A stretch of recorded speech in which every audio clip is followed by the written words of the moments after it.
replacing sway bar end links on a 1994 to 1997 Honda Accord. First, want to put the car, keep it on the ground, and then loosen all your lug nuts on it.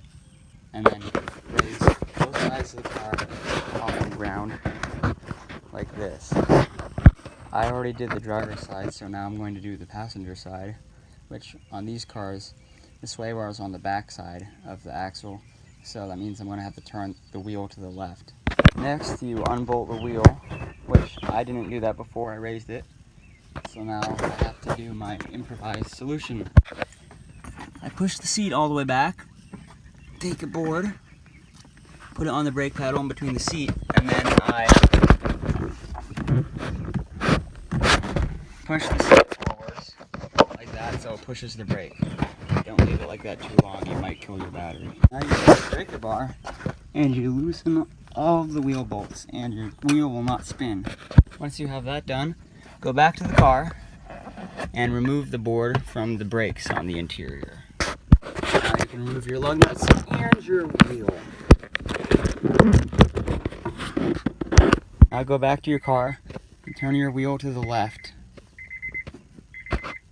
So your wheels are off, you may want to clean them. I've let these get a little dirty, which means some rash on the tires, but I'm going to clean these.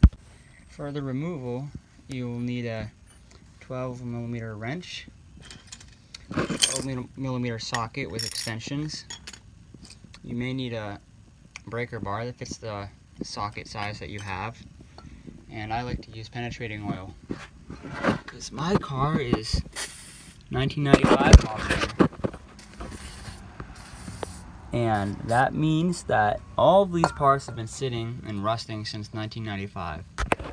Oh look, it looks like an insect made a nest inside of my brake disc. Now you take the 12mm wrench and you slide it over the hole, the remainder of the thread for that top nut for the end link. And then you get your 12mm socket and you make sure it's set to loosen before you put it onto the bolt. That way you won't accidentally tighten it and get a headache. And then you might have to work it onto there. This doesn't want to go on easily, so I'm going to have to hammer that on. Put it on the socket. Now you turn your wrench, your socket wrench, until your normal wrench will then turn and will hit on the knuckle for the car right there, and that will make it so it'll stop it and you can loosen the bolt. So I loosened it enough that the nut just comes off, so I will take off the washer here. We'll take off this old bushing piece. We'll pull down the screw. There's a little spacer here. And now I have to get those out. The jack. And I raised the sway bar. That should be good. Depending on what new end links you buy, you may need to keep the old hardware, you may not. In what I bought, these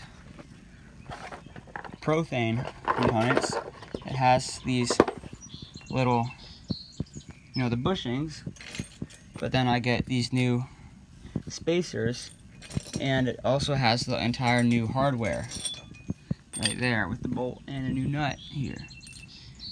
I would recommend a full end link kit like this over just the bushings because you really don't want to reuse this old rusted hardware here. If it was hard enough to take off, just imagine putting it back on. You're just going to have rust if your car's this old. So your bolt's going to go up through the bottom here. Now what you have to do is have these pieces here. Now you can see this side's flat, this side sticks out. The side that sticks out always goes into one of the recesses here that the bushing would go on like that. See how that stays on? It's made to fit that right there. This ring washer spacer, you can see how it's fluted. This part is concave, this part is convex.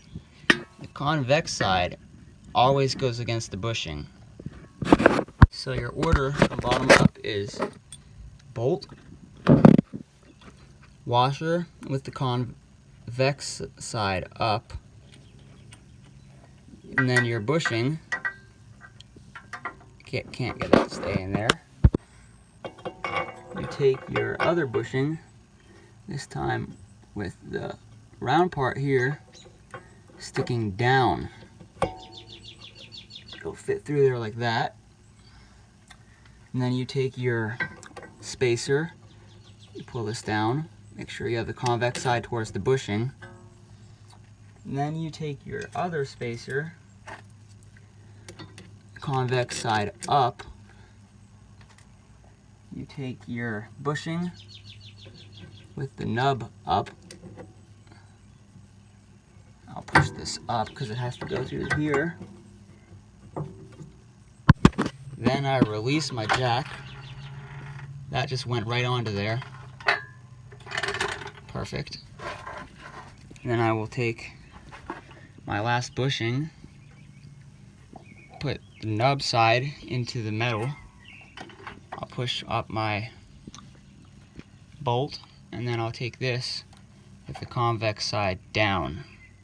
And then I'll just get my nut right here, and that will go on just like that. I put on a little white lithium grease onto the tip of the bolt right there, just so that it may help it not seize like the old one was. This new hardware takes 9/16 of an inch fasteners. So I'll just put the bolt onto there, and I'll get my socket, the 9/16 socket, and then my 9/16 wrench. Then your wrench will get stuck on the tie rod, which is good. Now you can tighten this so that you can see 3 lines of threads coming out through the top of the nut.